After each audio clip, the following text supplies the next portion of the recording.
আপনার বরকে একবার দেখবেন না? দেখতে খারাপ হলেও সে আমার বর, ভালো হলেও সে আমার বর। পরপর ৩বার কবুল বলে তাজ্জব হয়ে গেল পিয়া। বাবার বাধ্য মেয়ের মতো বিয়েতে রাজি হয়ে এতক্ষণে সম্বিত ফিরে পেল সে। কাজের মুখ থেকে নিশ্চিত আলহামদুলিল্লাহ শুনে সম্ভিত, হতবাক কিং কর্তব্য বিমর্ষে। আশেপাশে এত কোলাহল তার কর্ণকুহর স্পর্শ করতে পারছে না, বোধগম্য হচ্ছে না কে কি বলছে। অনুভূতি শূন্য এক মানবী, মাথার উপর ভন ভন করে ঘুরছে একটা কথাই, সে বিবাহিত। সে বিবাহিত। অবিবাহিত নামক শব্দটা এখন তার অতীত। অবিবাহিত তকমাটা মাথার উপর থেকে বিলীন হয়ে গেছে। সে বিয়ে নামক দৃঢ়বন্ধনে বাধা পড়েছে সে। বড্ড শক্ত সেই অদৃশ্য বাঁধন। একটা অজানা পুরুষের সাথে তার নাম জড়িয়ে গিয়েছে সারা জীবনের জন্য। একদিনের ব্যবধানে বদলে গেল তার পরিচয়, তার ঠিকানা। হঠাৎ কারোর স্পর্শে কেঁপে উঠল সে, মাথা উঁচিয়ে তাকায় সেদিকে। অক্ষিপটে ভাসল কোনো এক মাঝবয়সী নারীর মুখশ্রী। ঠোঁটের কোণে লেগে আছে মিষ্টি হাসি। অসম্ভব সুন্দর হাসির অধিকারী নারীর দিকে চেয়ে রইল পলকহীন। মহিলাটির ঠোঁট নড়ছে, কিছু বলছেন তিনি, কিন্তু কি বলছেন? বোকার মতো চেয়ে রইল নাজিফা। সহসা সেই নারীর ললাটে মমতাময়ী উষ্ম স্পর্শ দিতেই হুঁশ ফিরে। আমি তোমার আরেকটা মা। কথাটার পরিপ্রেক্ষিতে কি জবাব দেওয়া যায় বুঝে উঠতে পারল না সে। বিমূঢ় চোখে চেয়ে রইল। হাঁসফাঁস করতে লাগলো। এতটুকু বোধগম্য হলো নারীটি তার শাশুড়ি। ছোট ছোট দুটো হাত পিয়ার পা ছুতে দিতে আটকে ওঠে, পা জোড়া গুটিয়ে নিল। দেখার জন্য একটু উকি দিতে দৃষ্টিগোচর হলো একটা চাঁদের টুকরো। ফোকলা দাঁতে কিটকিটিয়ে হাসছে সেই চাঁদ। পিয়া অনুভব করলো আজকে দিনের সবচেয়ে সুন্দর মোহনীয় দৃশ্য এটা। মন জুড়িয়ে যাওয়ার মতো। তার অষ্টযুগলও বিস্তীর্ণ হলো। অপটু হাতে বিছানার চাদর খামচে ধরে তুলছে সে। মিষ্টি, আমায় কিন্তু ভীষণ জ্বালাচ্ছ। এখন কিন্তু আমি রাগ করব। মিষ্টির শাসনে সে বিছানার চেপে উপর উঠে আসার চেষ্টা চালালো। ছোট্ট পাজোড়া বিছানা অব্দি এলো না। পিয়া হাত বাড়িয়ে তাকে কোলে তুলে নিল। অসাধ্য যেন সাধন করলো ছোট্ট মেয়েটা। আশকারা দিও না, তাহলে তোমার জ্বালিয়ে মারবে, পুরো বাপের ফটোকপি। পিয়ার থেকে বয়সের 4 কি 5 বছরের বড় একজন বলে উঠল কথাটা। চেহারার দিকে তাকিয়ে বুঝতে পারল তার শাশুড়ির সাথে মেয়েটির চেহারার মিল আছে। ধরে নিল এটা তার ননদ কিংবা ননস হবে। কিছু না বলে মিষ্টির দিকে মনোযোগ দিল সে। অপরিচিত হয়েও কিভাবে লেপ্টে আছে বুকের সাথে, যেন কত বছরের চেনা। লম্বা ঘোমটে টেনে উল্টো দিকে মুখ করে বসে আছে পিয়া। পিছনে এক পুরুষের উপস্থিতি ক্ষণে ক্ষণে কাঁপিয়ে তুলছে তার কায়া। বুক দুরু করছে। প্রগাঢ় ত্রোপায় নাক কান দিয়ে গরম ধোয়া বেরোচ্ছে। অন্তঃস্থলে নাম না জানা এক অনুভূতির আনাগোনা। আপনার বরকে একবার দেখবেন না? অতর্কিত প্রশ্নে চমকিত হলো পিয়া। ধূপফুকানির নিনাদ ক্রমান্বয়ে বাড়ছে। জিহ্বায় কতগুলো চড়িয়ে যাচ্ছে। ডানে বামে মাথা ঝাঁকায় সে। সঙ্গে সঙ্গে পুনরায় প্রশ্ন শুনতে পেল। কেন, বর পছন্দ হয়নি বুঝি? জিহ্বা দিয়ে অষ্টযুগল ভিজিয়ে নিল সে। কম্পয়মান গলায় মৃদু শব্দে বলল, দেখতে খারাপ হলেও সে আমার বর, ভালো হলেও সে আমার বর। তবে দেখবেন না কেন? জবাব দিল না সে। নিরুত্তর নিশার হয়ে বসে রইল। আপনি জানেন না সঙ্গীর দিকে প্রেম নিয়ে তাকালেও সওয়াব হয়? কথাটা তেমন একটা প্রভাব ফেল না পিয়ার উপর। মন্থর নিষ্ক্রিয় রইল। হাত কসলাচ্ছে সে। দেখি এদিকে একটু ফিরুন তো। আপনার তো সওয়াব লাগবে না, কিন্তু আমার লাগবে। আমি আমার বিবিজানকে দেখে সওয়াবের পাল্লা একটু ভারী করি। ভীষণ অপ্রস্তুত হলো পিয়া। বাক্যটায় অশ্লীলতা লেশমাত্র নেই। তারপরও তার মনে হলো লোকটা ঠোঁটকাটা লাগামহীন। মুখে কিছু আটকায় না। লজ্জায় আড়ষ্ট হয়ে কুটিয়ে নিল নিজেকে। দেওয়াল ঘেঁষল। আপনাকে এদিকে ফিরতে বলেছি, আর আপনি তো দেখছি দেয়াল ভেদ করে পাশের রুমে চলে যাচ্ছেন। লজ্জারা ভিড় জমালো পিয়ার চোখে মুখে। লাল হলো নাকের ডগা। উপলব্ধি করলো পুরুষটি তার নিকটে আসছে। এক পা তাদের মধ্যকার দূরত্ব কমছে। বাড়ছে সান্নিধ্য। পিয়ার নিঃশ্বাসের গতি বাড়ছে। মৃগী রোগী নাই হাত পা কাঁপতে শুরু করলো। তার হাতটা পুরুষালী হাতের ছোঁয়া পেতেই বরফে নাই জমে গেল একেবারে। নিঃশ্বাস আটকে এলো নাসিকায়। নতুন এক অনুভূতির আগমন ঘটেছে কায়া জুড়ে। তর্জনীতে আংটি পরিয়ে দিচ্ছে মানুষটা। নিষ্প্রভ বিহ্বল চোখে আপনাকে নিজের করে এখানে রেখে গেলাম। আমি আবারও আসব বর বেশে। আপনাকে সাদামাটা না, রানীর মতো সাজিয়ে নিয়ে যাব আমার ছোট্ট সাম্রাজ্যে। বিছানা থেকে নেমে দাঁড়ায় তানভীর। প্রিয়া এখনও ঘোরের মধ্যে আছে। কয়েক সেকেন্ডের মাঝে যেন সব হয়ে গেল। অক্ষি বিভ্রম এখনও কাটছে না। বিছানার উপর বসা হতবিহ্বল কিং কর্তব্যবিমূঢ় রমণীটিকে দেখে হাসল তানভীর। দরজার কাছে গিয়ে আবারও প্রিয়াকে ডাকলো তানভীর। শুনুন, আশঙ্কিক ডাকে ভরকে গেল প্রিয়া। ঘাড় কাত করে চাইল। আমার রাজমহিষীকে আপনার আমানতে রেখে গেলাম, তার একটু যত্ন নেবেন, ঠিক আছে? প্রিয়াও বাধ্য মেয়ের মতো মাথা নাড়ে। পরক্ষণে নিজের বোকামি আর অচেতনতা বুঝতে পেরে হতবুদ্ধি হয়ে গেল সে। জিভে কামড় দিয়ে তড়িঘড়ি করে দৃষ্টি ফিরিয়ে নিল। প্রিয়ার এহেম কাণ্ড দেখে ফিক করে হেসে ফেল তানভীর। প্রিয়াকে অপ্রস্তুত করতে পেরে যেন মজা পেল। হাসির নিনাদে প্রিয়ার লজ্জার মাত্রা আরও একটু বেড়ে গেল। নিজের ছোট আলমারি থেকে এক এক করে সবগুলো কাপড় ভাঁজ করে টলিতে নিল প্রিয়া। টলি নিয়ে বসার ঘরে পা রাখতে পেপার থেকে মুখ সরিয়ে বেলাল শেখ প্রশ্ন করলেন। সাত সকালে এত বড় ট্রলি নিয়ে কোথায় যাও? প্রিয়া মুখ কালো করে ব্যস্ত ভঙ্গিতে জবাব দিল। মাথার ওপর বোঝা হয়ে গিয়েছিলাম বলেই তো মিথ্যে অসুস্থতার কথা বলে এনে অপরিচিত লোকের সাথে বিয়ে দিয়ে দিয়েছ। মিড টার্ম শেষ হলে এত বড় ট্রলি নিয়ে শ্বশুরবাড়ি গিয়ে উঠবো, তোমার বাড়িতে আর আসবো না। তোর বাপের সাথে যখন আমার বিয়ে হয়েছিল তখন তিনিও আমার অপরিচিতই ছিল। আমি কি সংসার করিনি? তোদের দুজন ভাই বোনকে জন্ম দেইনি? ফুস করে নিঃশ্বাস চালো প্রিয়া। ওটা 90 দশকের ঘটনা, এখন যুগ পাল্টেছে। বিয়ে হয়েছে, এখন আস্তে আস্তে চিনে যাবি। তাই বলে ধরে বেঁধে একটা বুড়ো লোকের সাথে বিয়ে দিয়ে দিবে?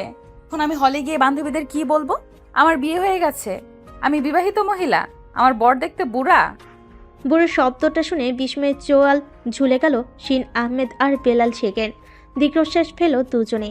বলতে চেনা হলে বলো না, অনুষ্ঠান যখন হবে তখন সবাইকে জানিও। কেন বলবো না কেন? আমি চিৎকার করে বলবো আমি বিবাহিত, আর সবাইকে বলবো ওই অপরিচিত লোককে ট্রিট দেওয়ার জন্য পাগল করে যেতে ফেলে। আচ্ছা সবাইকে বলো, কেউ নিষেধ করেনি বলতে। এখন খেয়ে তারপর বাসা থেকে বেরোবে। শিরিন টেবিলে নাস্তা দাও। খাবো না, তোমার টাকায় কেনা খাবার, তোমার টাকায় খাই বলেই তো বিয়ে দিয়ে আমাকে পর করে দিয়েছো। তাহলে জামা কাপড়ও রেখে যাবো, সেগুলো আমার টাকায় কেনা। প্রিয়া কপালে ভাঁজ ফেলে বলে। তো বলে হনহনিয়ে পেরিয়ে গেল। 5 মিনিটও গেল না। এর আগেই প্রিয়া এক হাত টলি আর অন্য হাত নাক মুছতে মুছতে ভেতরে ঢুকলো।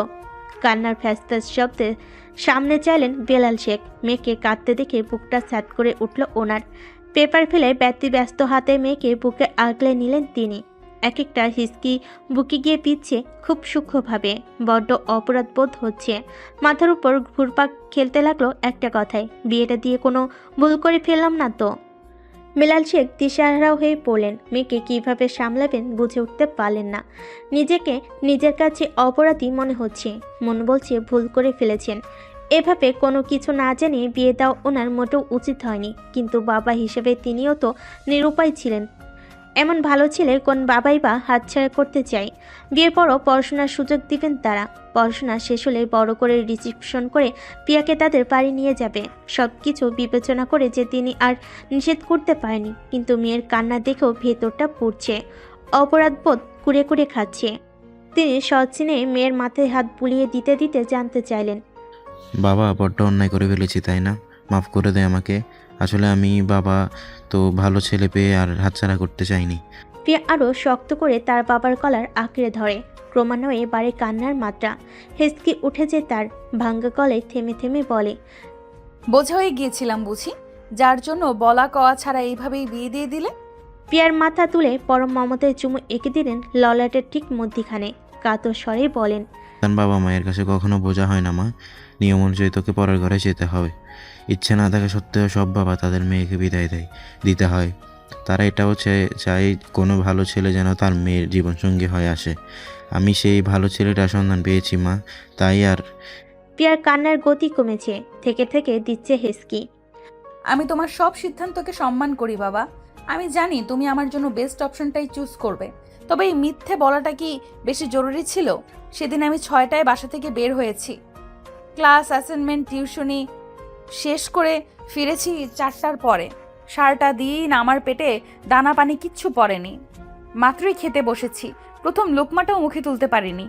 এর আগেই বাসা থেকে ফোন, তোমার অবস্থা ভালো না। আমার উপর দিয়ে যে কি গেছে কেবল আমি জানি। বারবার দোয়া করেছি তোমার যেন কিছু না হয়। বেলাল শেখ মলিন হাসেন, আলতো করে হাত রাখেন পিয়ার মাথায়। এমন ভুল আর হবে না মা। পিয়া চোখের পানি মুছে তীক্ষ্ণ নজরে তার বাবার দিকে চাইল, সন্ধিয়ান গলায় প্রশ্ন করল। এমন ভুল আর হবে না মানে? আবারও আমাকে বিয়ে দিবে নাকি? শব্দযোগ হেসে উঠলেন বেলাল শেখ। কিছু একটা বলতে যাবেন তার আগে পিয়ার মুখের সামনে খাবার তুলে ধরেন শিরিন আহমেদ। এসব আলোচনা বন্ধ। কাল রাতেও কিছু খাসনি, খেয়ে নে, নয়তো অসুস্থ হয়ে যাবি। পিয়া তীক্ষ্ণ চোখে তার মায়ের দিকে তাকালো, নিরেট গলায় বলল। আদর দেখিয়ে এখন মন গলাতে এসেছো? আমার মন এত সহজে গলবে না। নৈশব্দে হাসলেন তিনি। লোকমাটা আরও একটু মুখের কাছে নিয়ে গেলেন, নিজম শান্ত স্বরে বলেন। তুই যা মনে করিস, এখন খেয়ে নে। খাবার দেখে রাতের খিদে মাথা চাড়া দিয়ে ওঠে পিয়ার। বিলম্ব করে না সে, দ্রুতই মুখে পুরে নিল খাবার। মুখে নিয়ে চিবাতে চিবাতে বলে। এটাই শেষবার। এরপর এমন করলে আর আসবো না। এখন আমার নতুন ঠিকানা হয়েছে, ব্যাগপত্র নিয়ে সোজা ওখানেই চলে যাব। তুই কেন বিশ্বাস করছিস না আমার সত্যিই বিয়ে হয়ে গেছে? আরে গতকাল আমার বিয়ে হয়ে গেছে। ঘন্টা খানিক ধরে তানিয়াকে একটা কথাই বলে যাচ্ছে পিয়া, কিন্তু তানিয়া বিশ্বাস করার বদলে বিরক্ত হচ্ছে বেশি। কপালে পড়ে থাকা ভাজি তার প্রমাণ দিচ্ছে। এক কথা বারবার সহ্য করতে না পেরে দাঁত কিরমির করে বলল। পিয়া, তোর এই ঘ্যান ঘ্যান বন্ধ করবি প্রিয়া? কত পড়া জমে আছে সেই খেয়াল তোর আছে? বাড়ি থেকে এসেছিস, আগে একটু রেস্ট নে, তারপর পড়তে বস। কোমরে হাত রেখে বলে। এটা বিশ্বাস করলে কি তোর জাত যাবে? বোঝা আমাকে। হাতে থাকা বইটাও বন্ধ করে তানিয়া আগুন ঝরা চোখে তাকালো পিয়ার দিকে। তোরই বা এত কিসের মাথা ব্যথা আমাকে বিশ্বাস করানোর যে তোর বিয়ে হয়ে গেছে? আগে এটা বোঝা আমাকে। তানিয়ার হাতটা ধরে পিয়া পুনরায় বলল। কারণটা হলো যে পুরুষ আমার স্বাধীনতা কেড়ে নিয়েছে, তোরা দল বেঁধে সেই পুরুষের পকেট খালি কর, স্বাদ মিটিয়ে দে বিয়ে করার। সহসায় তার নজরে এলো আঙ্গুলে থাকা আংটিটার দিকে। তৎক্ষণাৎ তাকিয়ে দেখাই সে। এই দেখ, বিয়ের পর ওই অসভ্য লোক এটা আমায় পরিয়ে দিয়েছে। তৎক্ষণাৎ তানিয়াকে দেখে সে। তানিয়া আংটিটা উল্টে পাল্টে দেখলো, দীর্ঘ নিঃশ্বাস ফেলে সে। এমন হাজারটা রিংস জুয়েলার্সের দোকানে অনায়াসে কিনা যায়। এখন সামনে থেকে সর, না হয় তোর মাথা ফাটিয়ে দিব। বুঝাতে ব্যর্থ হয় তপ্ত শ্বাস ফেলে পিয়া। আচমকা তার মনে পড়ে কপালে চুমু দেওয়ার কথা। পিয়ার হাত সোজা চলে গেল কপালে, প্রগাঢ় ত্রোপায় মিলিয়ে গেল সে। সরব অধরকণে প্রস্ফুটিত হয় লাজুক হাসি। মন মাঝে শিহরিত হয় সেই অনুভূতি। তানিকে বলতে চায় চুমু দেওয়ার কথা, পরক্ষণে অদৃশ্য হাতে নিজের লাগাম টেনে ধরে সে। এসব লজ্জার কথা কারো কাছে প্রকাশ করার মতো না। পিয়াকে এমন লজ্জা পেতে দেখে ভুরু কুঞ্চিত হয় তানিয়ার, চাউনি হয় তীক্ষ্ণ। এমন পাগলের মতো করছিস কেন? অন্য মনস্ক থাকায় তানিয়ার কথায় ভীষণ চমকালো পিয়া। তড়িঘড়ি করে নিজেকে সামলে নিল সে। বলেও ওসব চুমুটুমুর কথা ওকে বলা যাবে না। তানিয়া বিরক্তিতে যা উচ্চারণ করে, করজোর করে বলে। বিশ্বাস কর বোন, আমার ভুল হয়েছে। এত বড় লাগেজ দেখে জিজ্ঞাসা করা যে কেন নিয়ে আসছিস, না জিজ্ঞাসা করতাম আর না পাগলের প্রলাপ শুনতে হতো। তানিয়ার কথা শুনে মুখ ভেঙচি দেয় সে, আঙ্গুল উঁচিয়ে বলল। খবরদার, পরে আমার কথা শুনিয়েছিস তো সোজা মেরে পুঁতে ফেলবো। তুই যাবি এখান থেকে? ফুস করে নিঃশ্বাস ছাড়ল পিয়া। বিছানার উপরে ফেলে রাখা মোবাইলটা নিয়ে চলে গেল রুমের সাথে লাগোয়া বারান্দায়। বিকেলের একতলা স্নিগ্ধ বাতাস গা ছুঁয়ে দিল তার। শিরশিরে ওঠে শরীর। পরম আবেশে চোখ বন্ধ করে ফেলল সে। চোখ মেলে তাকালো, গিয়ে দাঁড়ালো গ্রিল ঘেঁষে। সাই সাই করে বাস, মোটর সাইকেল, রিক্সা যাচ্ছে। বারান্দা থেকে স্পষ্টই দেখা যাচ্ছে সব। তানিয়া গ্রামের মেয়ে, পিয়া শহরের মেয়ে হলো। বাসা থেকে ভার্সিটি অনেক দূর, যাতায়াত করতে করতে ক্লাস আওয়ার শেষ, সেজন্য জন্য তানিয়া রাগি চোখে তাকায় ওর দিকে, দাঁত কিরমির করে বলে। আবারও শুরু করলি?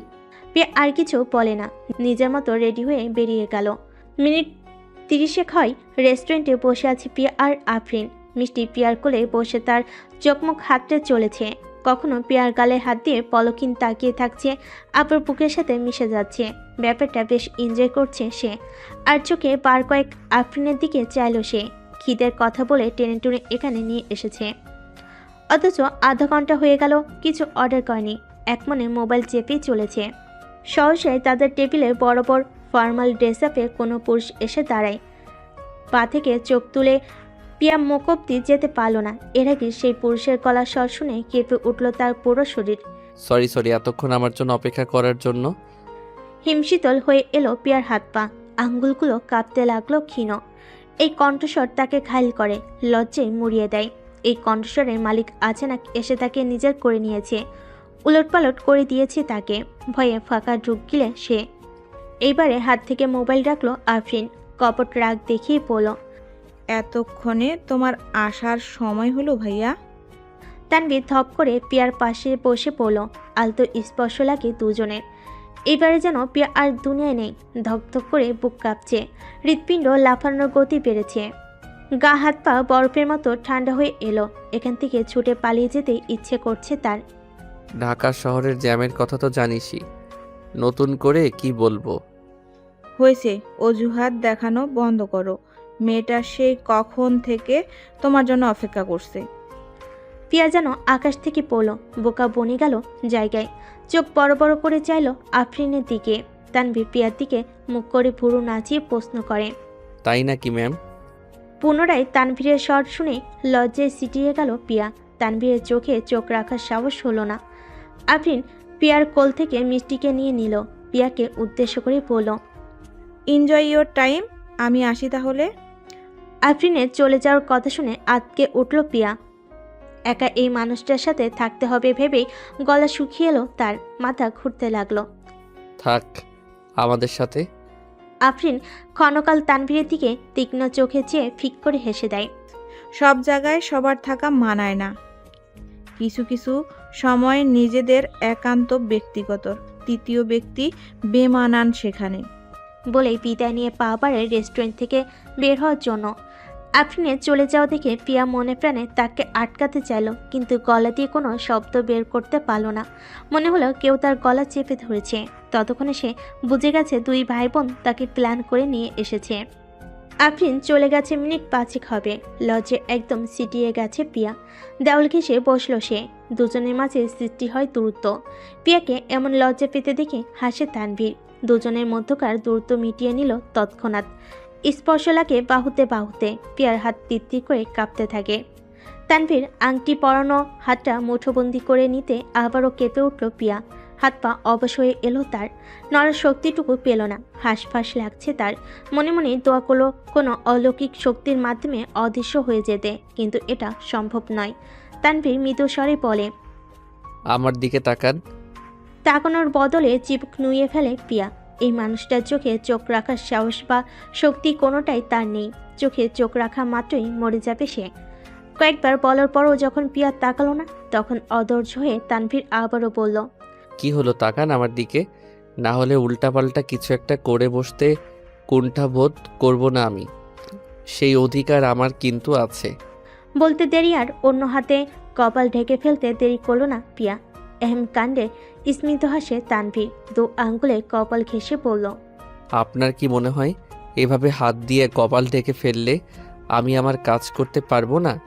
ওখান থেকে হাত সরানোর শক্তি আমার নেই, নাকি চুমু দেওয়ার জায়গার অভাব? কোনটা? আই থিঙ্ক আপনি ইনডিরেক্ট চাইছেন আপনার ঠোঁটে আমি। চোখ মুখ খিচে বন্ধ করে লজ্জাবতীর ন্যায় নুয়ে পড়ে পিয়া। ঠোঁটে ঠোঁট চেপে ধরে, যেন তানভীর তার সন্ধান না পায়। প্রগাত দ্রোপায় গা শিরশির করে কান দিয়ে গরম ধোয়া বেরোচ্ছে তার। কিঞ্চিত দূরে সরে জড়সড় হয়ে বসে সে। হুট করে সারা জীবনের জন্য জীবনের সাথে জড়িয়ে যাওয়া মানুষের স্পর্শে এলোমেলো হয়ে যাচ্ছে সে। নিঃশ্বাস ভারী হয়ে আসছে তার। ডিপ ডিপ করে দ্রুত গতিতে লাফিয়ে চলছে বুকের বাঁ পাশে থাকা হৃদযন্ত্রটা। কোনো এক অজানা অনুভূতি উকি দিয়েছে মনে কোণে। কি আশ্চর্য, কালকের আগেও সে এই মানুষটাকে চিনত না, আর আজকের পর থেকে তার উপর যদি কারোর বেশি অধিকার থেকে থাকে, তাহলে এই মানুষটারই সবচেয়ে বেশি। ভীতির শঙ্কা, লজ্জা, জড়তা এবং মনে উকি দেওয়া সম্পূর্ণ অজানা অনুভূতি। আবেশে চোখ বুজে নিল সে। অদ্ভুত সেই মিশ্র অনুভূতি অনুভব করতে লাগলো।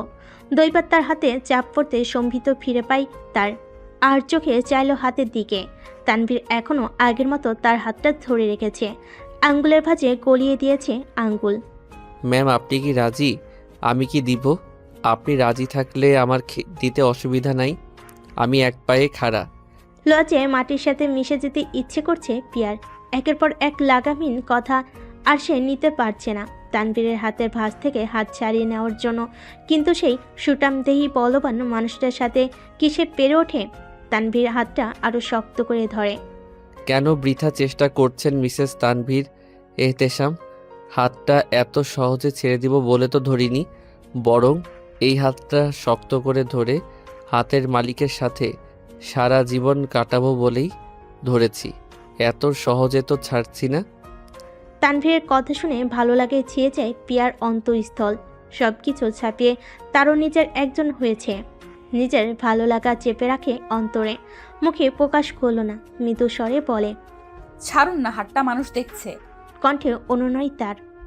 পুরো রেস্টুরেন্টে চোখ বোলায় তানভীর। সবাই যে যার মতো ব্যস্ত। কেউ পরিবার নিয়ে এসেছে, কেউ প্রেমিকা নিয়ে, কেউ কেউ আবার বন্ধু বান্ধবী নিয়ে জমিয়ে আড্ডা দিচ্ছে। তানভীর শব্দহীন হেসে জবাব দেয়। দেখুক মানুষ, তাতে আমার কি? আমি কি অন্যের বউয়ের হাত ধরেছি নাকি? পিয়া অসহায় চোখে চাইতেই দুষ্টু হাসে তানভীর। বাচ্চাদের মতো এমন পাগলামি কেন করছেন? পিয়ার দিকে পূর্ণ দৃষ্টিতে চাইল তানভীর। মৃদু মোহনীয় স্বরে পড়ল। কারণ সমস্ত পাগলামি যে জমিয়ে রেখেছিলাম বউকে দেখাবো বলে, বউকে বিরক্ত করব বলে। ফাইনালি বউকে জ্বালানোর দিন এসেছে। সুযোগ হাতছাড়া করতে চাইছি না মিসেস তানভীর এহতেশাম। নিষ্পলক ক্লান্তহীন চোখে তানভীরের দিকে চেয়ে রয় পিয়া। হুট করে তার লজ্জা আর জড়তা কাটতে শুরু করেছে। পাশে থাকা সুদর্শন পুরুষটির দিকে ব্যাহের মতো তাকিয়ে থাকতে ইচ্ছে করছে তার। মনে বলছে চেয়ে থাক, মানুষটা তো তোরই। নির্লজ্জ বেহার মতো তাকিয়ে থাকার অধিকার একমাত্র তোরই আছে। কাজল টানা দু চোখের অক্ষি কঠোরে যখন গভীর অনুভূতি উপচে পড়ার উপক্রম, ঠিক তখনই চোখ টিপে তানভীর রগর গলায় কানের কাছে মুখ নিয়ে ফিসফিস করে বলে। মিসেস কি তার মিস্টারের প্রেমে পড়ে গেল? কাজল টানা দু চোখের চাহনি যে এটাই বলছে। বিলম্ব করে না পিয়া, তড়িঘড়ি করে দৃষ্টি নামিয়ে নেয়। ধরা পড়ে যাওয়ার ভয়ে মাথা উঁচু করতে পারছে না সে। লজ্জা পাচ্ছেন কেন মিস? সরি মিসেস, আমার প্রেমে পড়ার অধিকার কেবল আল্লাহ আপনাকে দিয়েছে, আর কাউকে না। এই অধিকার হাতছাড়া করবেন না, না হলে পরে শেষ বয়সে কিন্তু আফসোস করতে হবে। ফাঁকা ঢোক গিলে পিয়া। যতটুকু সাহস সঞ্চয় করে তানভীরের দিকে এসে তাকিয়েছিল, সেই সাহস আবারও শূন্যে মিলিয়ে গেছে। পিপাসায় কাঠ হয়ে আসছে গলা, সাথে অনুভব করছে অম্লজানের সংকট। নিঃশ্বাস আটকে আসছে তার। তানভীরের মোবাইল বেজে উঠতে সে পিয়ার হাত ছাড়ে। পুষালে হাতের বাঁধন থেকে নিজের হাত মুক্ত হতেই স্বস্তির নিঃশ্বাস ফেল সে। এতগুলো মানুষের সামনে হাত ধরাই ভীষণ অস্বস্তি হচ্ছিল তার। পিয়ার দিকে তীক্ষ্ণ দৃষ্টিতে তাকাই তানভীর। ক্ষণকাল চুপ থেকে স্বাভাবিক গলায় বলল। স্বস্তির নিঃশ্বাস ফেলার কিছু নেই। হাত ছেড়েছি, কলটা পিক করে নেই, এরপর সোজা জড়িয়ে ধরব। বুকটা কেমন নিষ্পিস করছে বউয়ের স্পর্শ পাওয়ার জন্য। Just wait. কথাটা কর্ণগোচর হতে দেরি হলো, কিন্তু পিয়ার জমে যেতে দেরি হলো না। আর চোখে তানভীরের দিকে তাকাতেই সে পুনরায় চোখ মারল। পিয়ার থেকে মনোযোগ সরায় তানভীর। পকেট থেকে মোবাইল বের করার আগে রিং হওয়া বন্ধ হয়ে গেল। অন মিসড কলের জায়গায় ক্লিক করার আগে পুনরায় বেজে উঠল মোবাইল। স্ক্রিনে জল করতে থাকা নামের দিকে তাকিয়ে মুখের ভাবভঙ্গি পাল্টে গেল তানভীরের। অত্যাধিক রাগে যেন চোখ দিয়ে আগুনের ফুলকি বের হচ্ছে তার। রাগ নিয়ন্ত্রণ করার জন্য হাত মুষ্টিবদ্ধ করে ফেল সে। চোখ বুজে বার কয়েক নিঃশ্বাস ফেলে নিজেকে ধাতস্থ করল। কল সে রিসিভ করবে না। পরক্ষণেই মনে পড়ল, যতক্ষণ না সে কল রিসিভ করবে ততক্ষণ পর্যন্ত ব্যহে মেয়েটা কলের পর কল দিয়ে যাবে। নত মস্তকে বসে থাকা পিয়ার দিকে এক পলক চাইল সে। এই মেয়েটার জন্য হলো তাকে শান্ত থাকতে হবে। মেয়েটাকে নিজের রাগটা সে আপাতত দেখাতে চাইছে না। ধীরে ধীরে যখন অভ্যস্ত হয়ে যাবে তখন এই মেয়েটাই হবে তার রাগ প্রশমনের কারণ। জ্বলন্ত শিখানায় উত্তপ্ত রাগকে বরফ গলা শীতল পানির মতো ঠান্ডা করে ফেলবে উষ্ণ আলিঙ্গনে। তানভীর কল রিসিভ করে কানে ঠেকায়, নীরব থাকে, কোনো প্রকার শব্দ করে না। কয়েক সেকেন্ড পরে ওপাশ থেকে ভেসে আসে কান্নার ফ্যাস ফ্যাস শব্দ। ক্রমান্বয়ে তা বাড়তে থাকে। বিরক্ত হয় সে। চেপে রাখা রাগের পারদ তত্তর করে বাড়তে থাকে। দাঁতে দাঁত পিষে রুক্ষ স্বরে বলল, এভাবে নাটক করার জন্য কল করেছো আমাকে? তাহলে সরি টু সে, তোমার এই বস্তা পচা নাটক আর ন্যাকা কান্না শোনার সময় আমার নেই। মুহূর্তে তানভীরের নম্র স্বরের পরিবর্তে এমন দৃঢ় স্বর শুনে আটকে উঠল পিয়া। ভর্ত চোখে তানভীরের দিকে চমকে উঠে সে। তানভীরের অগ্নি স্ফুরিত চোখ দেখে শুকনো ঢোক গিলে পিয়া ভয়ে গুটিয়ে নিল নিজেকে। চোখে মুখে ফুটে উঠেছে আতঙ্ক। সহসা তানভীরের নজর পিয়ার দিকে যেতে নিজেকে কখনো রাগ এই লুকোচুরি খেলা দেখে মনে মনে হাসল সে। তানভীরের আগুন লাল চোখ দেখে খানিক ভয় পেল, বুঝতে দিল না তাকে পিয়া। নিজের জায়গা থেকে নড়ল না, স্থির হয়ে দাঁড়িয়ে রইল। অদৃশ্য এক সাহস সঞ্চয় হয়েছে তার অন্তঃস্থলে। তাকে যেন তার জায়গা থেকে নড়ন দুঃসাধ্য। আমি যাওয়ার অনুমতি দিয়েছি তোমাকে? গম্ভীর কণ্ঠে প্রশ্ন করে তানভীর। পিয়া নিশ্চুপ, কথা বলতে ইচ্ছে করছে না তার। নীরব অভিমান গলে চেপে ধরেছে তার। উত্তর দিচ্ছ না যে? আমি কি যাওয়ার অনুমতি দিয়েছি? ফের তানভীরের প্রশ্ন কর্ণগোচর হয় পিয়ার, কিন্তু পিয়া এবারও নিশ্চুপ। তুই জানো না বিয়ের পর যে স্বামীর অনুমতি নিয়ে চলতে হয় ইচ অ্যান্ড এভরি সেকেন্ড? কথাটা শোনার সাথে সাথে পিয়া প্রখর দৃষ্টিতে তাকায় তানভীরের দিকে। চোখের চাহনি দিয়ে যেন ভস্ম করে দিবে। তীক্ষ্ণ চোখে কয়েক সেকেন্ড পিয়াকে পর্যবেক্ষণ করে তানভীর। বাবা, একটু আগেই তো লজ্জা চুয়ে চুয়ে পড়ছিল, হঠাৎ কি হলো ম্যাম? আচমকা এমন রণমূর্তি ধারণ করলেন, আমি কিন্তু ভীষণ ভয় পাচ্ছি। এই যে আমার বুকের বাঁ পাশটায় হাত রেখে দেখেন, ভয় কেমন ধরপড় ধরপড় করছে। কথাগুলো বলে পিয়ার লালাপ মুখের দিকে নিমেষহীন তাকিয়ে থাকে সে। নিষ্পলক চোখ জয় দুস্তামি রেখা। সহসায় তানভীরের মনে পড়ে কিছুক্ষণ আগের ফোন কলের কথা। ফোনে কথা বলার পরে পিয়া এমন অদ্ভুত আচরণ করছে। মনে মনে বুদ্ধি আটে পিয়াকে জ্বালানোর জন্য। রগর গলায় পড়ল, জেলাসির আগুনে জ্বলে পড়ে অঙ্গার হয়ে যাচ্ছেন বুঝি? ইস, আমার যে কি লাগছে না, অন্তর পোড়া গন্ধ নাকে আসতেই কলিজা ঠান্ডা হয়ে যাচ্ছে আমার। ম্যাম কি একদিনেই আমার প্রেমে পড়ে গেলেন? ধর পড়তে চায় না পিয়া। একদিনের ব্যবধানে যে কারোর অস্বস্তি উপস্থিতি প্রেম বাক্য হৃদয়ে খুব সূক্ষ্মভাবে দাগ কেটে যায়, নিজের সাথে না ঘটলে কখনো বুঝতেই পারত না।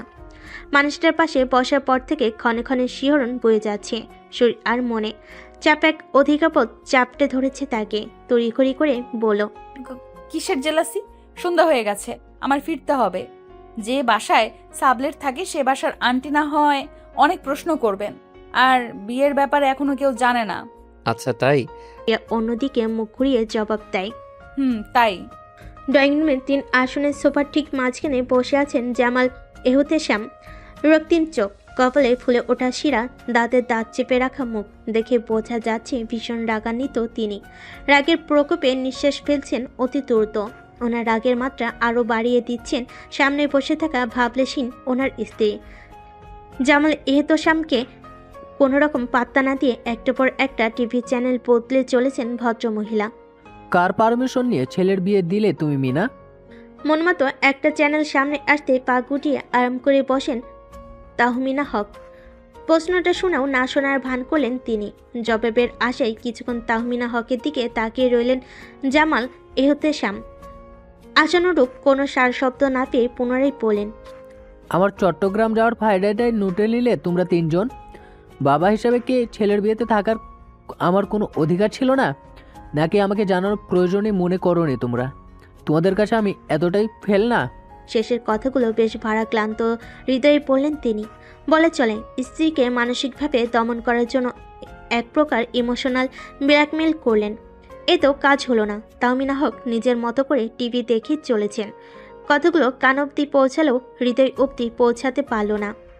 1 মিনিট 2 মিনিট করে 10 মিনিট অতিক্রম করলো ঘড়ির কাঁটা। সময়ের সাথে পাল্লা দিয়ে আরও বেড়ে গেল জামাল এহতেশামের রাগ। নিজেকে আর নিয়ন্ত্রণ করতে পারলেন না। গলাটাই ঢিলে করে চেঁচিয়ে উঠলেন তিনি, can you hear me Tahmina? আমি তোমাকে কিছু জিজ্ঞাসা করেছি, উত্তর দাও।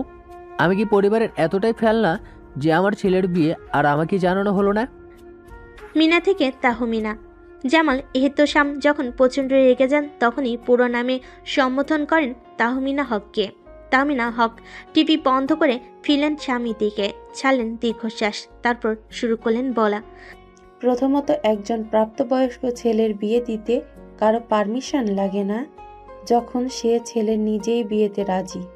আর দ্বিতীয়ত, তুমি একদম ঠিক ধরেছ, তোমরা চট্টগ্রাম যাওয়ার ফায়দাই আমরা লুটে নিয়েছি, কারণ তুমি থাকলে এই বিয়েটা দেওয়া কখনোই সম্ভব হতো না। জামাল এহতেশাম কিছু বলতে চাইলেন, তাহমিনা হক বলতে দিলেন না, হাত দিয়ে থামিয়ে দিলেন ওনাকে। জবাব চেয়েছো, জবাব দিচ্ছি, মাঝখানে কথা বলবে না। থমথমে মুখে থেমে গেলেন তিনি। মাত্রা অতিরিক্ত ক্রোধে মুষ্টিবদ্ধ করে নিলেন হাত। তাহমিনা হক ফের বলতে শুরু করলেন। বাবার অধিকার? কোন অধিকারের কথা বলছো? কোন বাবা মেয়ের বিয়ের দিন অফিসের মিটিং রাখে? জীবনে টাকা পয়সাই সব? নাকি টাকা দিয়ে দিলাম আর সন্তানের বাবার অভাব পূরণ হয়ে গেল? কোনটা? জন্ম দিলেই বাবা হওয়া যায় না, বাবার কতগুলো দায়িত্ব থাকে। কোনো দিন বলতে পারবে হাসি মুখে আমাদের সাথে কয়েকটা মিনিট কথা বলেছো, আমাদের একটু সময় দিয়েছো, ছুটির দিনে কোথাও ঘুরতে নিয়ে গিয়েছো? আমার ছেলে মেয়ে দুটো বাবার থেকেও না থাকার মতো। আমার জীবনটা তো শেষ, সাথে আমার ছেলে মেয়ে দুটোর জীবনও শেষ। ছলছল করে ওঠে তাহমিনা হকের চোখ। বুকের ভেতরটা হাহাকার করে উঠল। ব্যবসা, ব্যবসা আর ব্যবসা করে এ পর্যন্ত। আমার প্রাপ্য সময়টুকু আমি তোমার কাছ থেকে পাইনি। ছেলে তোমাকে বারবার বলেছে তার পছন্দের কথা, পাত্তা দাওনি, এড়িয়ে গিয়েছো।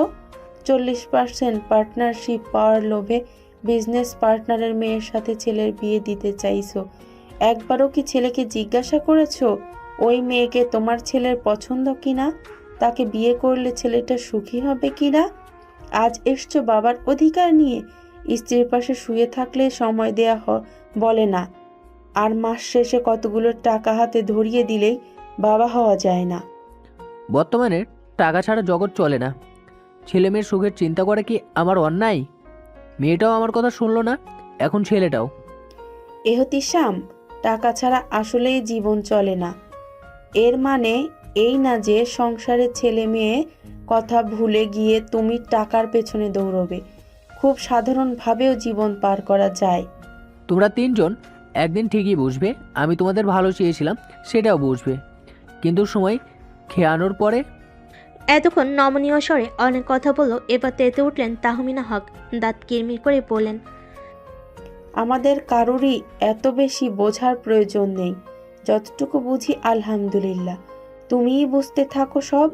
বুঝতে বুঝতে তোমার ওই পার্টনারের মেয়েকে তুমিই বিয়ে করে ফেলো, আমি কিচ্ছু বলবো না। এতে অন্তত আমার ছেলেটা মুক্তি পাবে। তানভীরের কাঁধে হাত রেখে ভীষণ অস্বস্তি হচ্ছে পিয়ার। হৃদয়ে হাঁকডাক ক্রমান্বয়ে বেড়ে চলেছে। পিয়া মনে প্রশ্ন ভিড় জমায়। লোকটা কি হৃদয়ের ধুকপুকানি শুনতে পাচ্ছে? হয়তো না, শুনতে পেলে হয়তো বলতো, একে রাজমহিষী, আপনার হৃদয়ের ধুকপুক শব্দ যে আমি শুনতে পাচ্ছি। আপনার কি বেশি প্রেম পাচ্ছে? বাইক থামাবো? জড়িয়ে ধরবো আপনাকে? জড়িয়ে ধরলে দেখবেন ধুকপুক করতে থাকা অশান্ত হৃদয় একদম শান্ত হয়ে যাবে। মাঝ রাস্তায় তানভীর বাইক থামিয়ে জড়িয়ে ধরেছে। ব্যাপারটা ভাবতে গা শিউরে ওঠে পিয়ার।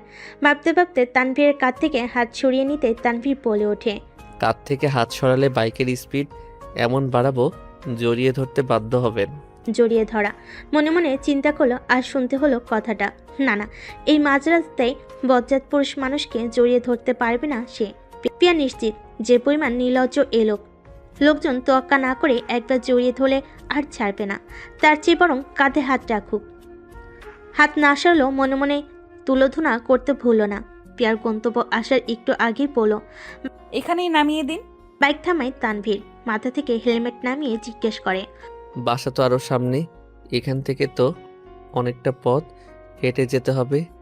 বুর্জুকুল কুচকে গেল পিয়ার। কপালে ভাঁজ পড়ে। আমার বাসা আরও একটু সামনে, আপনি জানলেন কি করে? মুচকি হেসে মাথা চুলকায় তানভীর।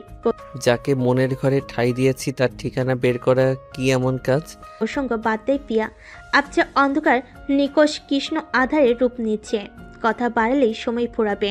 বিয়ের ব্যাপারটা কেউ জানে না, সাবলেটে থাকি তো। আপনাকে আমার সাথে দেখলে অনেকে খারাপ ভাবতে পারে। এক নিঃশ্বাসে কথাগুলো বলে নিজ গন্তব্যের দিকে পা বাড়ায় পিয়া। কয়েক কদম দেওয়ার পরই শুনতে পেল তানভীরের আকুল কণ্ঠে এক আবদার। কালকেও কি একটু রাজমহিষীর সঙ্গ পাওয়া যাবে? পা থমকে যায় পিয়ার, কয়েক সেকেন্ড পরে জবাব দেয়। কাল বিকালে টিউশন আছে আমার। তাহলে আমি টিউশন নিয়ে যাই। করুণ স্বরে করা আবদার উপেক্ষা করার সাধ্য যেন পিয়া নেই।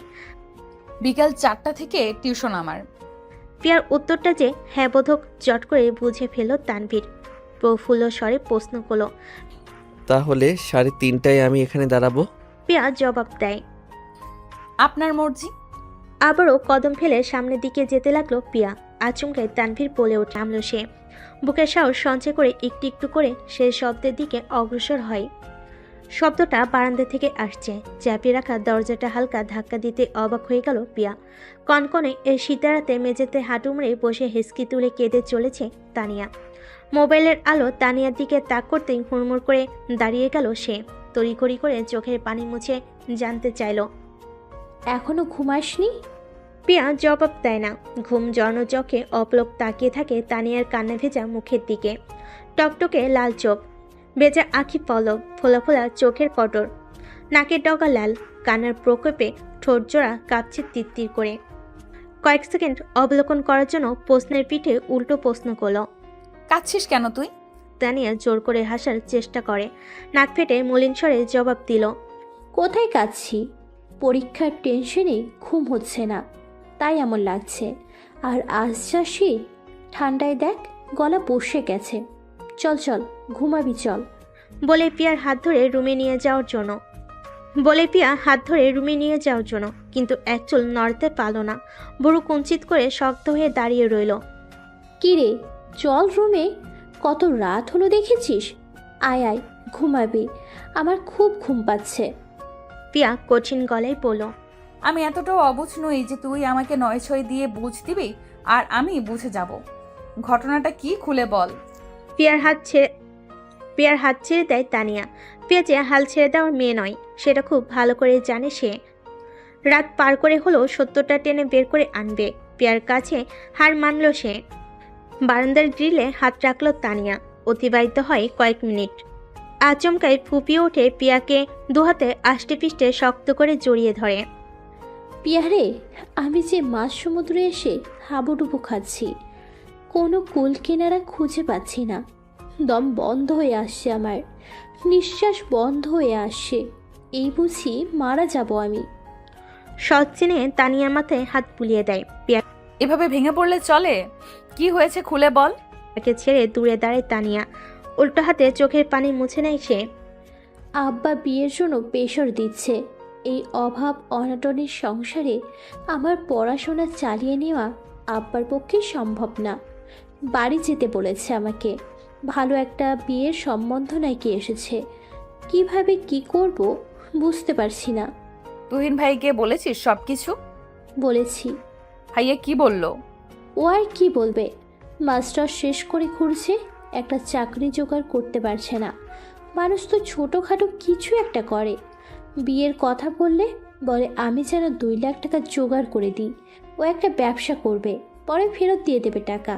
আমি 2 লাখ টাকা কোথায় পাবো বল? আমরা নিম্ন মধ্যবিত্ত আব্বা আমাদের 3 ভাই বোনের পড়াশোনা চালাতেই হিমশিম খাচ্ছে। এই শহরের থেকে পড়াশোনা করা কতটা কঠিন তুই তো জানিস। 2টো টিউশনি করে কোনো রকম টিকে আছি, সেখানে 2 লাখ টাকা তো আমার কাছে সোনার হরিণের মতো। পিয়া কাট গলায় বলে। ছেড়ে দে তুই তুহিন ভাইকে। 2 কদম পিছিয়ে গেল তানিয়া। অবাক কণ্ঠে বলল। পাগল তুই? তুই তো জানিস আমি তুহিনকে কতটা চাই। ওকে ছাড়া আমি থাকবো কি করে? আমার তো ভাবলেই দম বন্ধ হয়ে আসে। তাহলে 2 লাখ টাকা ম্যানেজ করে দিয়ে দে। এত টাকা আমি কোথায় পাবো? আর বাবাকেই বা কি বলবো বুঝতেছি না। আমি জানি এবার গেলে আমার সত্যি সত্যি বিয়ে হয়ে যাবে। এগিয়ে এসে পিয়ার হাত দুটো মুঠো বন্ধি করে নিল। অনুনয় করে বলল। বোন, একটা বুদ্ধি দে না। আমি এই উভয় সংকট কিভাবে এড়াবো? উপায় 2টা। চকচক করে ওঠে তানিয়ার চোখ জোড়া। ভালো কিছু শোনার আশায় প্রশ্ন করলো। কি? হয় তুহিন ভাইকে 2 লাখ টাকা দে, আর না হয় আঙ্কেলের কথা মতো আঙ্কেলের পছন্দের ছেলেকে বিয়ে করে নে। মুহূর্তে মুখটা মিলান হয়ে যায় তানিয়ার। ভেবেছিল একটা না একটা পথ খুঁজে পেয়েছে। সে আশার আলো ধপ করে নিভে গেল। অসহায় মুখেই রুমে চলে গেল। যেতে যেতে শুনতে পেল, যে প্রেমিক প্রেমিকা বিয়ের কথা বললে নিঃসংকোচে টাকার কথা বলতে পারে, আর যাই হোক সে প্রেমিক ভালোবাসে না। ভালোবাসা মানে সময়ে অসময়ে ভালোবাসার মানুষটার হাত শক্ত করে ধরে রাখা। কি বলবে তানিয়া ভেবে পেল না। হয়তোবা কথাগুলো ফিরতি কোনো উত্তর তার কাছে নেই। গুটিসুটি হয়ে নিজের জায়গায় শুয়ে পড়ল। পিয়াও চুপচাপ নিজের জায়গায় এসে শুয়ে পড়ল। প্রাণপ্রিয় দুই বান্ধবী রইল নীরব। তবে মাঝে মাঝে একজন হেঁচকি দিচ্ছে, আরেকজন ফেলছে দীর্ঘশ্বাস। পিয়ার মোবাইলের মেসেজ টিউন বেজে উঠল। সিম কোম্পানির মেসেজ ভেবে এড়িয়ে গেল সে। পাশ ফিরতে পুনরায় বেজে উঠল টিউন। কৌতূহল জাগে তার। এত রাতে কি আসলেই কি সিম কোম্পানির মেসেজ এসেছে? ঠাটা গ্রীষ্মের ভর দুপুরে একজন পথিক যতটা তৃষ্ণার্ত থাকে, ঠিক সেই রকম কেউ একজনের ভীষণ মন তৃষ্ণার্ত তার রাজমহিষীর কণ্ঠস্বর শোনার জন্য। রাজমহিষীকে মিটাবে সেই কেউ একজনের তৃষ্ণা। পিপাসার্ত মন কি একটু তৃপ্তি পাবে? বিবি করে পড়তে পড়তে আনমনের ঠোঁটজোড়া প্রসারিত হলো পিয়ার। যেন কোনো এক উদ্ভ্রান্ত প্রেমিক অসহায়ের মতো তার প্রেমিকাকে অনুরোধ করছে একটু কথা বলার জন্য।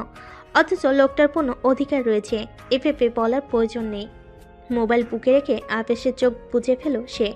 করুণ এই অনুরোধ উপেক্ষা করার সাধ্য তা নেই। এই অনুরোধ উপেক্ষা করা মানে কোনো এক পরিশ্রান্ত বিকেলে কফি কাপে চুমুক দিয়ে অনুরোধ না রাখার দহনে পোড়া। ইস, আফসোস। এই আফসোস সে করতে পারবে না। অতি সপ্তপনে গুটি গুটি পায়ে এসে বারান্দায় দাঁড়ায় পিয়া। বুক ধরফর করছে, হৃদকম্পন বাড়ছে। কি বলবে সে? প্রথমে সালাম দেবে নাকি অন্য কিছু বলবে? ভাবতে ভাবতে নাম্বারটাই ডায়াল করে। কি আশ্চর্য, একবার রিং হওয়ার সাথে সাথে রিসিভ হয়ে গেল। লজ্জায় ত্রোপায় চোখ মুখ খিচে বন্ধ করে রাখলো। অথচ তার সামনে কেউ নেই। নিশক কৃষ্ণ আধারে নিজেকে দেখা যাচ্ছে না ভালো করে। সময় গড়ায় 1 সেকেন্ড 2 সেকেন্ড করে, অতিক্লান্ত হয় 30 সেকেন্ড। কেউ কোনো কথা বলছে না। ঢোক গেলে গলা ভিজিয়ে নেয় পিয়া। অতপর সব নীরবতা ডিঙিয়ে কম্পমান গলায় কয়েকবার থেমে থেমে বলল, আসসালামু আলাইকুম। সালামখানায় মুখ দিয়ে বের হলো। আর কোনো শব্দ বের করতে পারল কি না আশ্চর্য। লোকটার সংস্পর্শে কখনো লজ্জায় নুয়ে পড়ে সে, কখনো হয় অভিমান, আবার কখনো বা তেজি সিংহীর মতো গর্জন দিয়ে ওঠে। কেন এই মিশ্র আচরণ? কেন এই এলোমেলো অনুভূতি? সে কেবল ফোনেই কথা বলেছে, এখানে তো লজ্জা পাওয়ার কিছুই নেই। তাদের সামনাসামনি দেখা হয়েছে। তবে কি এই লোকটার কথাই সত্যি? সে একটু একটু করে এই লোকটা প্রেমে পড়ছে। প্রেমে পড়ার অনুভূতি এমন এলোমেলো করে দেয় মানুষকে। ভাবনার মাঝেই তাকে আরও একটু এলোমেলো করে দেয় ঘুম জানো পৌশালী কণ্ঠ। ভালোবাসি। সিদ্ধারা বেয়ে প্রবাহিত হয় তরল স্রোত। লজ্জায় কান্দে বেরোচ্ছে গরম ধোয়া। কনকনে এই শীতে কপাল বেয়ে ঘামে চিকন ঘাম। অসাড় হয়ে আসে দেহখানি। নিজেকে বড্ড দুর্বল লাগছে পিয়ার। ভালোবাসি শব্দটা যেন শিকারীর সুচালো তীরের ন্যায় হৃৎপিণ্ডে বিঁধেছে সূক্ষ্মভাবে। বাম হাতটা মুট করে চাইল, কিন্তু শক্তিতে কোলালো না। ভালোবাসা, এই কথাটার এত জোর। গায়ের সমস্ত শক্তি শুষে নিয়েছে এক লহমায়। তাকে একদম নিস্তেজ করে দিয়েছে। আবারও নীরবতার চাদরে দুজনেই দুজনকে আড়াল করে নিয়েছে। শ্বাস প্রশ্বাসের গতি ছাড়া আর কিছুই কানে আসছে না। তানভীর চুপ করে রইল উত্তর জানার জন্য। পিয়া চুপ করে রইল উত্তর নেই বলে। কথা বলার খেয়ে হারিয়ে ফেলেছে সে। কথাটা সে এর আগেও বহুজনের কাছ থেকে বহুবার শুনেছে, কিন্তু হৃদয়ে দোরগড়াই করা নাড়তে পায়নি কোনোবারই। কিন্তু এইবার যে শিকারী তার নিশানা ভুল করেনি। তার সর্বাঙ্গ নাড়িয়ে দিয়েছে, প্রখর ঝড় তুলেছে অন্তঃস্থলে। বোতা মস্তিষ্কে শয়তানি কিলবিলে ওঠে পিয়ার। তানভীর তাকে সামনে দেখলেই এটা ওটা বলে লজ্জা দেয়। আজ লজ্জা পাওয়ার পালা তানভীরের। কেউ সালাম দিলে সালামের জবাব দিতে হয়, আগে উল্টোপাল্টা কথা বলতে হয় না। সালামের জবাব দেওয়া ওয়াজিব। তানভীর লাজুক হেসে মাথা চুলকায়। মানে কথাটা আগেই ঠোঁটের অগ্রভাগে এনে রেখেছিলাম, তুমি হ্যালো বলার সাথে সাথে বলবো বলে। ওয়ালাইকুম আসসালাম। তারপর আবারও নীরবতা নেমে আসে। কেউ যেন কথা খুঁজে পাচ্ছে না। সময় করায় তানভীর মৃদুস্বরে জানতে চাইল, এত রাতে ঘুম ভাঙিয়ে খুব বিরক্ত করলাম বুঝি? একটু নরম হলো পিয়া। রগর গলায় জবাব দেয়, না না, বিরক্ত হব কেন? রাতের বেলা কেউ ফোনে কথা বলতে চাইলে এতে বিরক্ত হওয়ার কি আছে? মাঝরাতি তো, মাঝরাতে কি কেউ ঘুমায় নাকি? আবারও লাজুক হাসে তানভীর। কথাটা যে খোঁচা মেরে বলেছে বুঝতে বাকি নেই তার। বিরক্ত হলেও কিছু করার নেই জনাবা। আমি এখন থেকে এভাবেই তোমাকে জ্বালাবো, বিরক্ত করব। ফজরের ওয়াক্ত ঘনিয়ে আসছে। এই নিকষ কৃষ্ণ আধার কেটে যাবে একটু একটু করে। প্রিয়া বারান্দার গিরলে হেলান দেয়। হতাশ মিশ্রিত স্বরে বলল, বাবা ধরে বেঁধে পাগলের সাথে থাকলে আরো বড়সড় ঝামেলা হবে। ঘটনা বুঝতে আর বাকি নেই তানভীরের। এর আগেও যে বাঘবিন্দটা হয়েছে সেটাও বুঝতে পেরেছে সে। রাগে ক্ষোভে ফুসছেন জামাল এহতেশাম। হাত দিয়ে বাবার পিছনে এসে দাঁড়ায় তানভীর। খুব কোমল গলায় বলে, তোমার আর আমার মাঝে যে দূরত্বের সৃষ্টি হচ্ছে সেটা কি বুঝতে পারছো বাবা? জামাল এহতেশাম চেয়ার চেপে ধরলেন। অপছন্দের মেয়েকে বিয়ে করলে আমি কতটা সুখী হব, সারাটা জীবন একসাথে থাকতে পারবো কিনা, নাকি মাঝপথে ভাঙনের সৃষ্টি হবে সেই সম্পর্কের ভেবে দেখেছো একটাবার? ভালোই তো, নিজের ভালোটা আজকাল অনেক বুঝো। নিজেদের জন্য নিজেরাই যথেষ্ট। আর সাথে তো তোমাদের মা আছেই। এখন আর বাবার দরকার হয় না। বাবা তো আর এখন না থাকলেও চলে। তোমার বোনেরও বাবার প্রয়োজন নাই, আর তোমারও নাই। প্রশ্বাস ফেল তানভীর। নিস্তেজ গলায় ফের বলল, যতদিন পৃথিবীতে মানুষ বাঁচে ততদিনই বাবার প্রয়োজন আছে। বাবা হচ্ছে বটগাছ, সবল হোক আর দুর্বল হোক সমস্ত ঝড়ঝাপটা বাবা নামক মানুষটার উপর বয়ে যায়। বাবার প্রয়োজন কখনো ফুরায় না। তবে বাবাকেও বুঝতে হবে সন্তানের পছন্দ অপছন্দ, কার সঙ্গে ভালো থাকবে কার সঙ্গে খারাপ থাকবে। অপছন্দের মানুষের সাথে সারা জীবন পার করা যায় না। বেলাল শেখ ইজি চেয়ারে বসে চিন্তায় মগ্ন। পিছন থেকে শিন আহমেদ কাঁধে হাত রাখতেই পিলে চমকে ওঠে ওনার। স্বস্তির নিঃশ্বাস ফেলে বললেন, ওহ তুই? পাশে বসলেন শিন আহমেদ। কি ভাবছিলে? তেমন কিছু না। আজকে বেরোবে না? এবেলায় আর যাবো না, বিকেলের দিকে একটু যাবো। ছেলে দুটোকে বলে এসেছি এবেলায় যেন দোকানটা একটু সামলে নেই। হ্যাঁ গো। বলো। বিয়ায় আর ফোন দিয়েছিল? তো শ্বাস ফেলে জবাব দিলেন। কল রিসিভও করেনি আর কল ব্যাকও করেনি।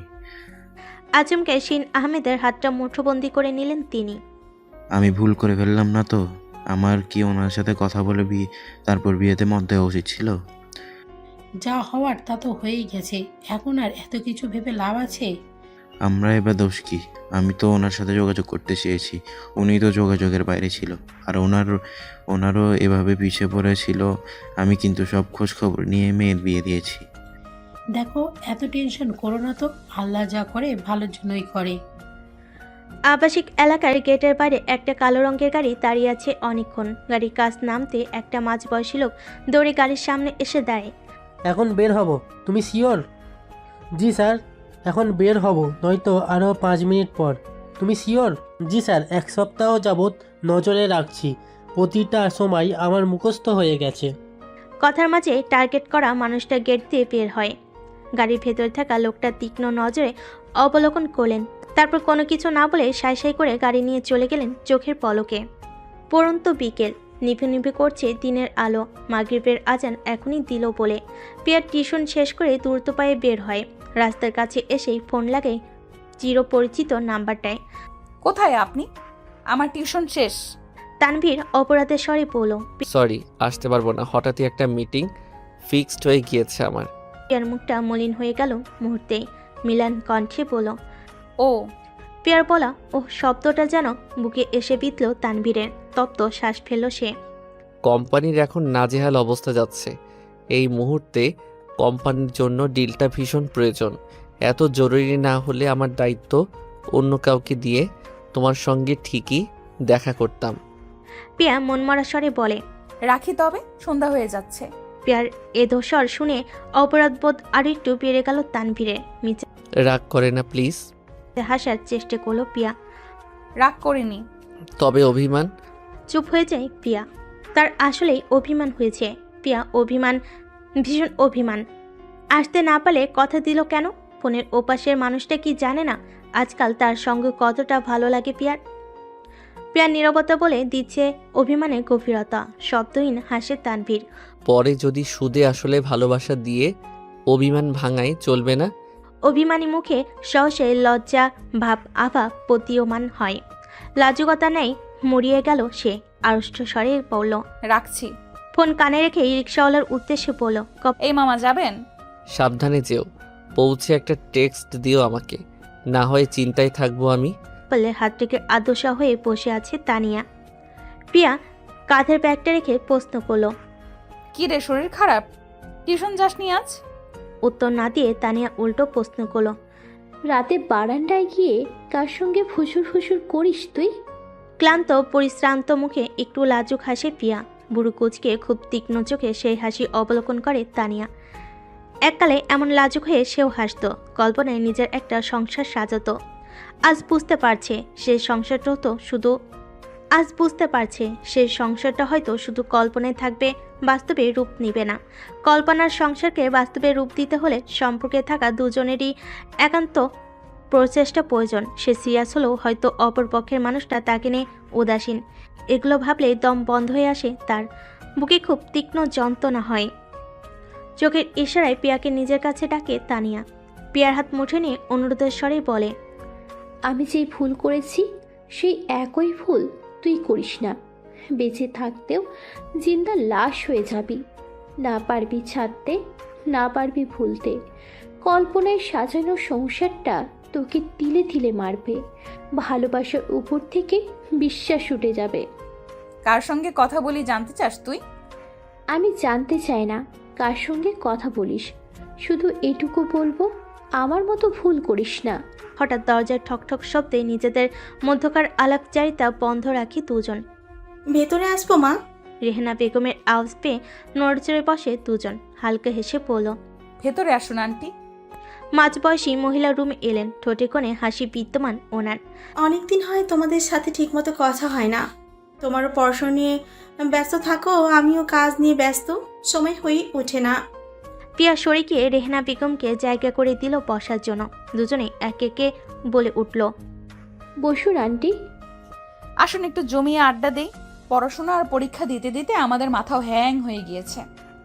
ভদ্রমহিলা উৎসাহিত হয়ে বসে পড়লেন নিজের মেয়ের বয়সী দুজনের সঙ্গে গল্প করার জন্য। কথার ফাঁকে কেউ একজনকে ডেকে বললেন মুড়ি মাখা দেওয়ার জন্য, যেন আড্ডা আরেকটু জমে ওঠে।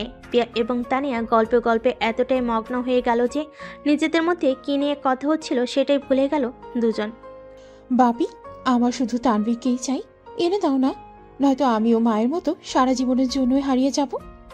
মেয়ের মাথাটা শক্ত করে বুকের সঙ্গে চেপে ধরেন গোলাম মোস্তফা। প্রিয়তমা স্ত্রীকে হারানোর পর একমাত্র মেয়েকে অবলম্বন করে বেঁচে আছেন তিনি। বুঝার পর থেকে যা চেয়েছে মুহূর্তেই চোখের সামনে হাজির করেছেন তিনি। মেয়ের চোখের পানি সহ্য হয় না বলে ফুলের টোকা দূরে থাক ধমক পর্যন্ত দেননি। আর আজ কিনা মেয়ে একটা ছেলের জন্য কান্না করছে, সহ্য হচ্ছে না ওনার। কাঁদে না মা, বাপি কথা দিয়েছে না তানভীরকে আমি তোমার করে দেব। বিশ্বাস হয় না আমার কথা? প্রমিস তো মা। মানতে নারাজ টিনা। বাপি, তানভীর কেন বিয়ে করে নিল? আমার খুব কষ্ট হচ্ছে বাপি। ও কি বোঝে না আমি কতটা ভালোবাসি ওকে? বিয়ে করছে তো কি হয়েছে? ছেলেরা এমন দুই একটা বিয়ে করলে কিছু হয় না। বিয়ে যেমন করেছে আবার ছেড়েও দিবে, শুধু সময় অপেক্ষা। পথের কাটে কীভাবে উপড়াতে হয় আমার জানা আছে। আমি জামালের সঙ্গে কথা বলবো কীভাবে কী করা যায়। ওরা একসাথে থাকার আগেই তানভীরকে আমার করে দাও বাপি, আমি তোমার কাছে আর কিছুই চাই না। গোলাম মোস্তফা আশ্বস্ত করলেন মেয়েকে। মেয়ে আজ পর্যন্ত যা চেয়েছে তাই দিয়েছেন, এখন ভালোবেসে একজনকে চাইছে, এর এমন কি এনে দিবেন। বাই হুক আর বাই কুক মেয়ে আবদার প্রণে যদি কাউকে পৃথিবী থেকে সরাতে হয় পিছপা হবেন না, তাই করবেন তিনি। বেআই সাহেব ফোন ধরছে না কেন? চোখ বুজে কিছু একটা ভাবছিলেন জামাল এহতেশাম। স্ত্রীর কথা শুনে চোখ মেলে তাকান তিনি, পরক্ষণে আবারও চোখ বুজে রইলেন। গাছড়া ভাব ওনার, শুনেও যেন শুনেননি। উত্তর দিচ্ছ না কেন? জামাল এহতেশাম ভাবলেশীন জবাব দিলেন, আমার মোবাইল, আমি কার ফোন ধরবো আর কার ফোন ধরবো না সম্পূর্ণ আমার ইচ্ছে। আমায় রাগিও না এহতিশাম, ভালো হবে না বলে দিচ্ছি। রাগার আর বাকি আছে কোথায়? আমি তোমার সময় দেইনি, সে রাগই তো এখন কাজ করলে। জামাল এহতেশাম আবারও গাছড়া জবাব দিলেন। মেনে নিতে পারবে তো? আরও তেতে উঠেন জামাল এহতেশাম। তুমি কিন্তু ইচ্ছা করে অশান্তি করছো, শুধু শুধু ঝামেলা পাকিয়ে কি মজা পাচ্ছ তুমি? দাঁতে দাঁত পিষেন তাহমিনা হক, চাপা স্বরে বলেন, তুমি সেই সুযোগটা আমায় করে দিচ্ছ কেন? এক্ষুনি ফোন লাগাও, নয়তো আমি আরো অশান্তি করব। জামাল এহতেশাম বাধ্য হলেন ফোন করতে। চাপে পড়ে 2 মিনিট কথা বলেন বেলাল শেখের সঙ্গে, তারপর ব্যস্ততা দেখিয়ে রেখে দিলেন ফোন। কথা শেষ হতেই বিশ্বজয়ের হাসি হাসলেন তাহমিনা হক। এ যেন অসাধ্যকে সাধন করেছেন তিনি। আগে কথা বললেই হতো, শুধু শুধু আমার এত দামের গ্লাসটা ভাঙতে হতো না। কটমট চোখে তাকালেন জামাল এহতেশাম, চোখের দৃষ্টিতেই যেন ভস্ম করে দিবেন স্ত্রীকে। নারীদের এতটা জেদ মানায় না, নারীর জেদ ধ্বংস ডেকে আনে। আমি জেদ করিনি এহতিশাম, এটা জেদের বয়স না। জেদ করার হলে অল্প বয়সে ছেলে মেয়ে দুটো পৃথিবীতে আসার আগে করতাম। আমি জেদ করলে তোমার সাথে সংসারটা আমার এত দূর আসতো না। শীতল কণ্ঠে কথাগুলো বলে থামলেন তাহমিনা হক। আমি দেখব তোমার ছেলে ওই মেয়ের সঙ্গে ঠিক কতদিন সংসার করে। আদৌ এই বাড়িতে এসে সংসার করতে পারে কিনা সেটাও দেখার বিষয়। জামাল এহতেশামের হুমকিতে দমে গেলেন না তাহমিনা হক। হুমকির আভাস পাওয়া গেল তার কথাতেও। তা বেশ তো, একজন পাত্রী তো রেডিই আছে। এখন নিজের জন্য একটা পাত্রী দেখা শুরু করে দাও, কারণ বিয়ে যদি ভাঙে তবে একটা না, দুটো বিয়ে ভাঙবে। আর কথা বাড়ালেন না জামাল এহতেশাম। তাহমিনা হক রুম থেকে যেতে পা বাড়ালেন। যাওয়ার আগে অনুদ্বেল কণ্ঠে বললেন, তোমার কাছে যেটা জেদ, আমার কাছে সেটা সন্তানের সারা জীবনের সুখ।